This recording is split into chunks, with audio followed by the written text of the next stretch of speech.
क्या हो अगर आपके घर में पड़ी डॉल रोने लगे, और क्या हो अगर आपके घर में लगी पेंटिंग का बच्चा बाहर निकल कर आ जाए। देखिए, दुनिया में ऐसी बहुत सारी स्केरी चीज़ें हैं और बहुत सारी डॉल्स हैं। उनमें से हम टॉप रेटेड 8 डॉल्स के बारे में आज चर्चा करेंगे। चलिए शुरू करते हैं। नंबर 8 पे आती है मैंडी। देखिए, मैंडी एक जर्मन डॉल है जिसे 1910 में बनाया गया था।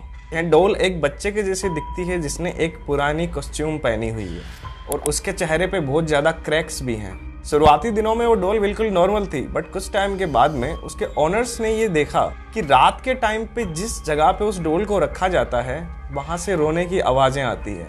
उसके बाद में ओनर ने सोचा कि इसे बेसमेंट में रख देते हैं, लेकिन फिर भी कंटिन्यूसली बेसमेंट से भी रोने की आवाज़ें आ रही थी।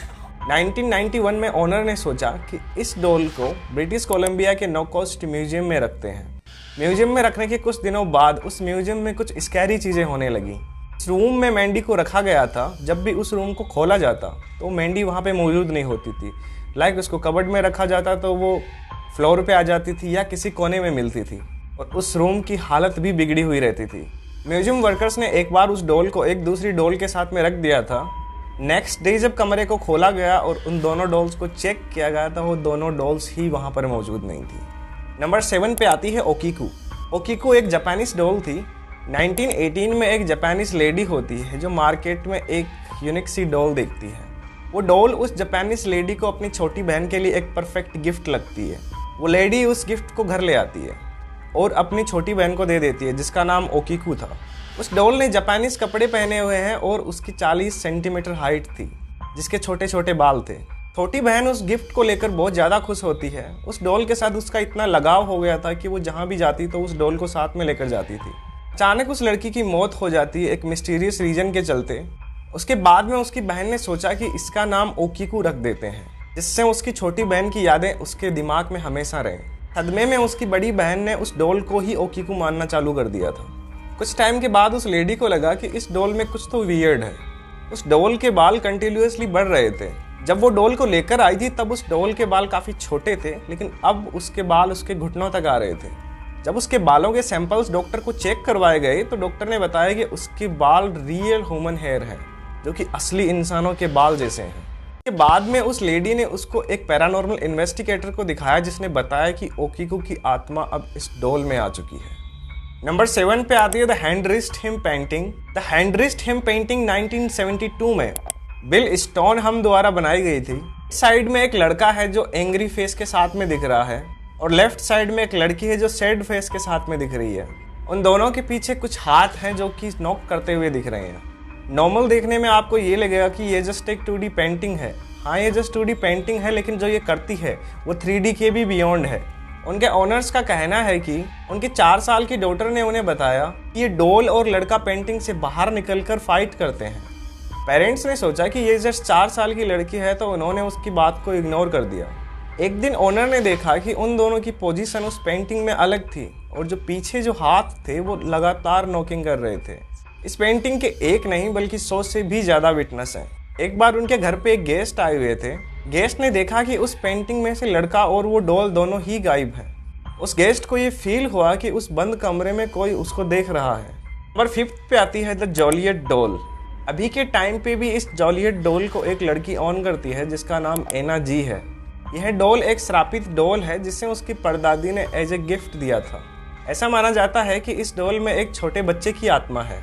एना की परदादी के टाइम पे उसके घर में एक मेड थी। उस मेड के एक अननोन रीजन के चलते 3 महीने के बच्चे की मौत हो गई थी। उसके बाद इस डॉल ने उस लड़के की आत्मा को अब्जॉर्ब कर लिया था। एना का कहना है कि उस डॉल से रात को ऐसी आवाज़ें आती है जैसे कि कोई छोटा बच्चा रो रहा हो। जब एना से पूछा गया कि तुम इस डॉल को पैरानॉर्मल इन्वेस्टिगेटर्स को क्यों नहीं दे देती, एना का कहना है कि इस डॉल को कुछ भी डैमेज हुआ तो उस लड़के की आत्मा आज़ाद हो जाएगी और वो मेरी पूरी फैमिली को ख़त्म कर देगी। अभी भी एना उस डॉल को ऑन करती है। अभी भी एना ने उस डॉल को एक कमरे के वॉल्ट में बंद करके रखा हुआ है। नंबर 4 पे आती है द ज़ॉम्बी वूडो डॉल। इसे द टेक्सास ज़ॉम्बी डॉल के नाम से भी जाना जाता है। ये डॉल अपने ओनर को भी फिजिकली अटैक कर चुकी है। टेक्सास की एक लेडी ने इसे पुराने ओनर से खरीदा था क्योंकि ये डॉल दिखने में काफ़ी यूनिक थी। नेक्स्ट डे वो डॉल उस लेडी के घर पे डिलीवर हो गई। उस लेडी ने उस डॉल को निकाला और अपने सूटकेस के ऊपर रख दिया। उस रात जब वो लेडी सो रही थी तो उस डॉल ने उस लेडी पर फिजिकली अटैक कर दिया। उसी रात उस लेडी ने उस डॉल को उसके बॉक्स में बंद करके रख दिया। पूरा दिन नॉर्मली चला गया। रात के टाइम पे वो डॉल उस लेडी के ड्रीम में आई और उसे हंट करने लगी। लेडी को लगा कि ये डॉल वाकई ही एक श्रापित डॉल है। लड़के ने उस डॉल को बॉक्स से निकाला और आग में फेंक दिया। लेकिन उसी टाइम एक स्कैरी चीज उसे देखने को मिली। आग जलने के बावजूद भी वो डॉल नहीं जल रही थी। लड़की ने उस डॉल को निकाला और उसे कैंची से काटने की कोशिश की, लेकिन कैंची भी मुड़ गई। लेडी ने एक पैरानॉर्मल इन्वेस्टिगेटर को कॉल किया और इन्वेस्टिगेटर को बताया कि आप अभी प्लीज़ इस डॉल को यहाँ से ले जाओ, नहीं तो ये डॉल मुझे मार देगी। इन्वेस्टिगेटर ने उसी टाइम गाड़ी भेजी। लड़की ने बॉक्स में डॉल को रखा और इन्वेस्टिगेटर को पहुंचा दिया। कुछ टाइम बाद इन्वेस्टिगेटर का कॉल आया कि बॉक्स तो डिलीवर हो गया है, लेकिन डॉल उसमें मौजूद नहीं है। लड़की ने दरवाजा खोला, बाहर जाकर देखा तो वो डॉल वहां पर पड़ी हुई थी। डॉल एक कातिल नजरों से उस लेडी को घूर रही थी। लेडी ने दरवाजा बंद किया और भागकर अंदर आई। अंदर आकर उसने इन्वेस्टिगेटर को कॉल लगाया और सारी बात बता दी। इन्वेस्टिगेटर ने कहा अभी तुम सो जाओ और मैं सुबह आके इस डॉल को ले जाऊंगा। सुबह जब इन्वेस्टिगेटर उस लेडी के घर आया तो ना तो उसे वो डॉल मिली और ना उसे वो लेडी। नंबर 3 पे आती है सेरिटा। सेरिटा एक क्यूट सी डॉल थी। दिखने में एक क्यूट सी डॉल दुनिया की सबसे हॉन्टेड डॉल्स में से मानी जाती है। सेरिटा के ओनर्स का कहना है कि इस डॉल को जब भी रात को देखा जाए तो ये डॉल रोती है और इसमें से अजीब अजीब आवाजें आती है। एक रात एक छोटा बच्चा उस डॉल को लेकर सो गया। सुबह जब उठा तो वो डॉल नीचे गिरी हुई थी और उस बच्चे के हाथों और पेट पर स्केचेस थे, जैसे नाखून से किसी ने उसको नोचा हो। इस इंसिडेंस के बाद में ओनर्स ने डिसाइड किया कि इस डॉल को पैरानॉर्मल इन्वेस्टिगेटर्स को दे देना चाहिए। नंबर 2 पे आती है लेडा। एक लड़का जिसका नाम हैरी वोरेन था, उसके घर के सामने एक घर था जिसको एक श्रापित घर माना जाता है। लड़का अपनी हायर एजुकेशन के लिए गांव को छोड़कर शहर चला गया, लेकिन जब उसकी हायर एजुकेशन पूरी हुई तब वो वापस गांव लौट कर आ गया। उस लड़के ने सोचा कि उसके घर के सामने जो घर है उसे एक्सप्लोर किया जाए। वो लड़का बिना किसी को बताए उस हॉन्टेड घर में चला गया। वहाँ पे उसे ऐसी कुछ पैरानॉर्मल चीज़ तो नहीं मिली, उसे एक ओल्ड टाइप की डॉल मिली जो कि काफ़ी यूनिक सी दिख रही थी। उसने उस डॉल का नाम लेडा रखा। उसे लगा कि ये डॉल काफ़ी यूनिक है। हैरी ने उस डॉल को एक म्यूजियम स्पेशलिस्ट को दिखाया। म्यूजियम स्पेशलिस्ट का कहना था कि ये डॉल करीबन 1700 में बनी हुई है, जो कि काफ़ी ज़्यादा ओल्ड कॉस्ट्यूम्स पहने हुए थी और वो काफ़ी ओल्ड भी दिख रही थी। हैरी को उस डॉल में कभी कभी एक अचानक सा कंपन महसूस होता था। उसके बाद में हैरी ने उस डॉल को एक पैरानॉर्मल इन्वेस्टिगेटर को दिखाया। इन्वेस्टिगेटर का कहना था कि इसमें एक 6 साल की बच्ची की आत्मा है। जब भी कोई उस डॉल के पास में बैठता तो उसको रोने का मन करता और वो इंसान रोने लगता। नंबर 1 पे आती है the Annabelle doll. Annabelle doll को इस दुनिया की सबसे शरापित डॉल माना जाता है। इस डॉल के ऊपर 2 मूवीज भी बन चुकी हैं। जब भी एनाबेल डॉल का जिक्र होता है तो सुनने वाले की रूह कांप जाती है। ये डॉल कोई नॉर्मल डॉल नहीं बल्कि खुद में एक सुपर नेचुरल पावर है। माना जाता है कि ये डॉल एक आत्मा की भूखी है।